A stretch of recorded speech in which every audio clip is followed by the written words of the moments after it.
여러분, 왜 어떤 사람은 어딜 가나 존중받는데 또 어떤 사람은 쉽게 무시당할까요? 그 심리적인 이유를 오늘 깊이 한번 파고들어 볼 건데요. 좋은 관계의 핵심, 바로 시작합니다. 이거 진짜 답답한 상황이죠. 나는 좋은 마음으로 착하게 대하려고 하는데 돌아오는 건 무시나 뭐랄까 당연하게 여기는 태도. 내가 만만한가? 이런 생각 한 번쯤 해보셨을 거예요. 근데요, 이게 여러분의 못나서가 절대 아닙니다. 여기엔 아주 중요한 심리적인 원리가 숨어 있거든요. 그래서 오늘 저희가 함께 이야기 나눠볼 순서는 이렇습니다.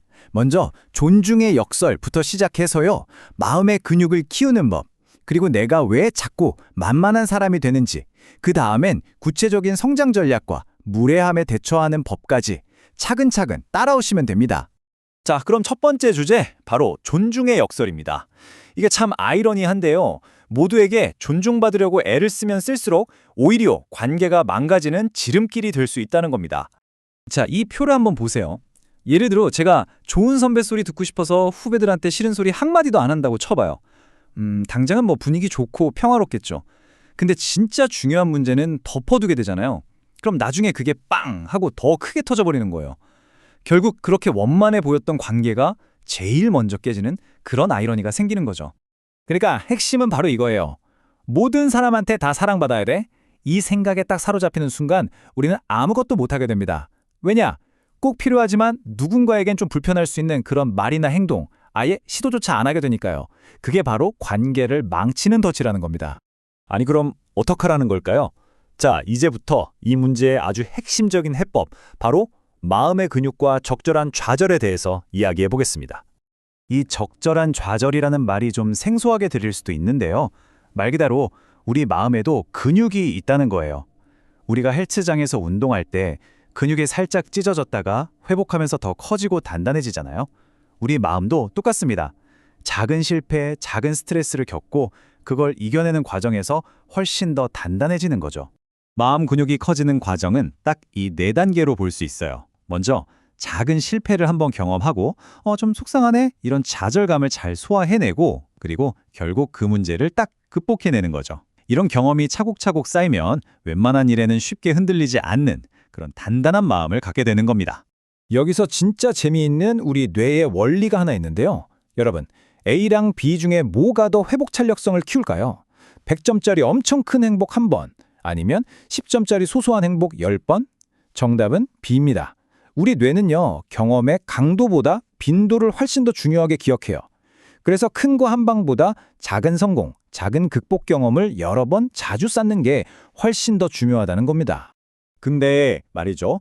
왜 유독 어떤 사람들은 이런 적절한 좌절을 경험할 기회가 별로 없었을까요?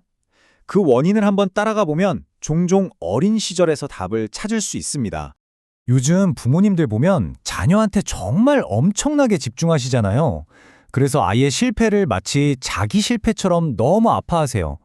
그러다 보니 아이가 당연히 겪어야 할 작은 좌절까지도 미리 다 막아주는 경우가 많죠. 그럼 아이는 학교에서 친구랑 좀 다투거나 문제가 생기면 그 스트레스를 못 견디고 늘 나를 인정해주는 집으로 도망쳐버리는 거예요. 그 결과 칭찬이 없는 현실 세계의 불편함을 감당하지 못하고 인지적 유연성이 부족한 어른이 되어버리는 거죠. 김경애 교수님의 이 표현, 정말 좀 섬뜩하지 않나요? 소시오패스가 군침을 흘리는 탐스러운 먹잇감. 하지만 이게 현실일 수 있다는 거예요. 아무런 경계선 없이 무조건 잘해주기만 하는 사람은 정말 안타깝게도 그걸 이용하려는 사람들의 가장 쉬운 타깃이 될 수밖에 없습니다. 근데 여기서 정말 중요한 점이 있어요. 이건 여러분이 멍청하거나 게을러서가 절대 아니라는 거예요. 오히려 그 반대입니다.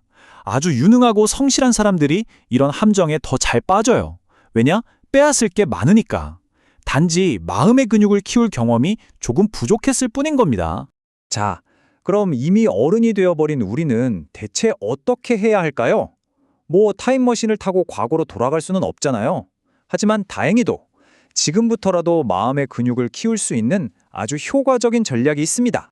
그 해결책은 바로 롤모델을 아주 의식적으로 활용하는 겁니다. 근데 여기서 핵심은요, 그냥 와, 저 사람처럼 되고 싶다 하는 긍정적인 롤모델만 찾는 게 아니에요. 아, 나는 저 사람처럼은 절대 되지 말아야지 하는 그런 부정적인 롤모델, 그러니까 반면교사도 반드시 필요하다는 점입니다. 보통 전문가들이 추천하는 이상적인 비율이 있는데요.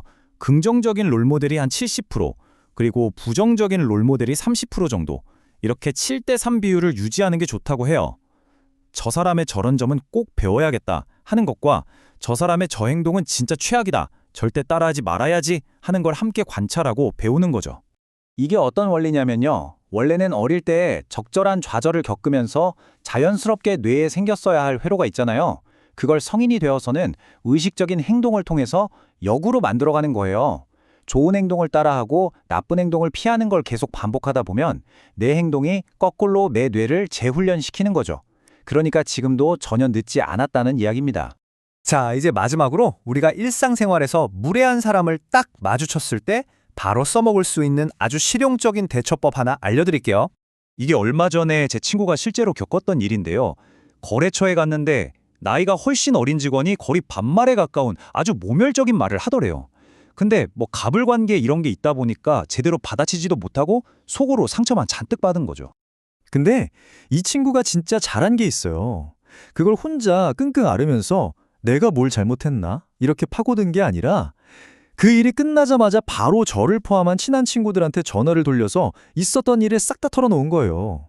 당연히 저희는 그 얘기를 듣고 친구 편이 돼서 같이 막 화를 내줬죠. 바로 이거예요. 구도가 완전히 바뀌었죠? 이제 이 싸움은 무례한 사람 10명 대 상처받은 나 10명 이게 아니에요. 무례한 사람 10명 대 내 편이 되어주는 든든한 친구 3명. 이렇게 구도가 바뀌는 겁니다. 이렇게 내 편에서 같이 분노해주는 사람이 있다는 경험만으로도 상처는 정말 크게 치유될 수 있어요. 그러니까 여기서 얻을 수 있는 가장 중요한 교훈은 이겁니다. 나를 괴롭히는 그 무례한 단 한 사람에게 내 모든 신경을 집중시키지 마세요.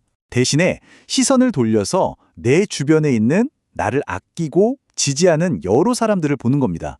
그 순간 그 무례한 사람의 공격력은 정말 극적으로 약해질 거예요. 자, 오늘 우리는 존중의 진짜 의미가 뭔지, 그리고 마음의 근육을 어떻게 키울 수 있는지에 대해 알아봤습니다. 이제 마지막으로 여러분 스스로에게 한번 질문을 던져보셨으면 좋겠습니다. 지금 내 삶에서 나를 더 단단하게 성장시켜줄 적절한 좌절은 과연 무엇일까요? 오늘 내용이 여러분께 작은 도움이 되었기를 바랍니다. 함께 해주셔서 감사합니다.